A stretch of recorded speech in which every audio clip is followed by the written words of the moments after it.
let me take this across to Professor Swaran Singh as well. Professor Swaran Singh, as we're having this conversation, all I can think of is the fact that Trump probably is a tough negotiator. He wants, as Ambassador Jayantas was talking about, he wants that win for America at all cost in any trade deal, not just the one with India.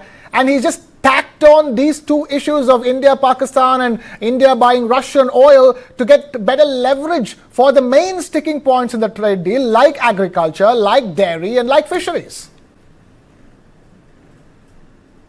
See, all leaders around the world always want to use their leverages to get best deals.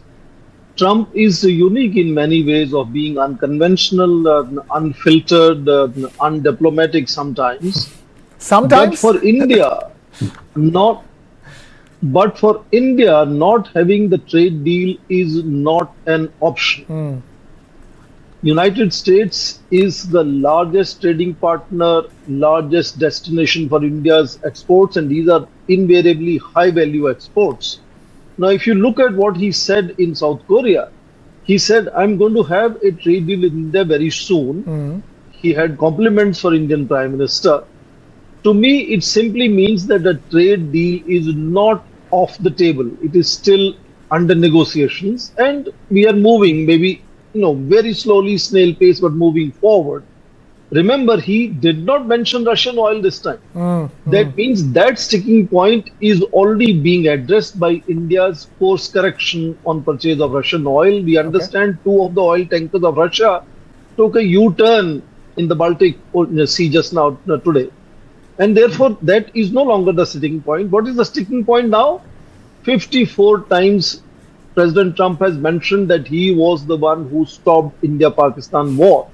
He has said that repeatedly in United States. He said that in UN General Assembly, in UK, in Saudi Arabia, in Qatar, in Egypt, and now South Korea. That is the other sticking point. Now, unlike European Union, which promised to invest $600 billion, Japan, which is promising to invest $550 billion, Japan has just also tried to still be, try to ring fence its own deal that it is still making. So what can India offer? India can help him get the Nobel Peace Prize in what he thinks he can extract from India. That is the other sticking point which remains as of now. So India is gradually inching and making those course corrections over a period of time. And I think there is always going to be space as to where India, even in fishery, dairy sectors, maybe condensed milk or cheese or things like that, even soybean, could be gradually areas, at some point in time, no one was talking of India stopping buying oil from Russia.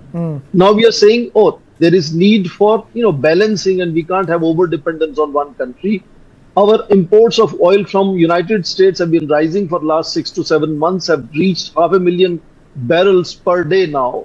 So, the course correction is happening all the time. And I think both sides will understand that there is not an option of not having the trade deal, and therefore they will sooner and later look at the kind of comments that come from Piyush Goyal, the Commerce and Industry Minister. There is a constant optimism in his conversation that we will ultimately end up having a trade deal, because, as I said, that is not an option not to have a trade deal, because that's the most significant trade partnership India has. And that's not just simply trade partnership. The partnership with United States brings so many other intangibles. And therefore, gradually India will have to kind of see what more concessions it can make. Whether India will give him the highest civilian award of Bharat Ratna or something like that. But I'm sure constantly both sides are nudging each other, pushing each other. It has been very reticent in, falling flat like some of the European leaders have done. But I'm sure India is doing real tough negotiation, and he mentioned Indian Prime Minister as being a very tough leader. And I think sooner or later we will also know when the Quad Summit is happening. So that is another possibility that will bring him here to India, which could be an opportunity to also, move forward in many areas that could be sort of propitiating Emperor Trump, if you want to call him, to see that India is willing to, sort of agree to several of his whimsical, fancy sort of wish list. But I do want to underline that trade deal is on the table is what is the real signal from the speech today in South Fair Korea. enough. Fair enough. And that it is also inching forward is also clearly signaled here, Okay. given his compliments to Indian Prime Minister. But remember, he did not mention Russia. He's only now talking of 54 times of mention of his Fair role enough. in India-Pakistan war. And he thinks because India-Pakistan are two nuclear powers and very significant countries, yeah. he could, if he is allowed to claim that he was the man who did that, could perhaps, stake his claim much stronger in terms of next year's Nobel Peace Prize. Fair enough. Professor Scott Lucas, India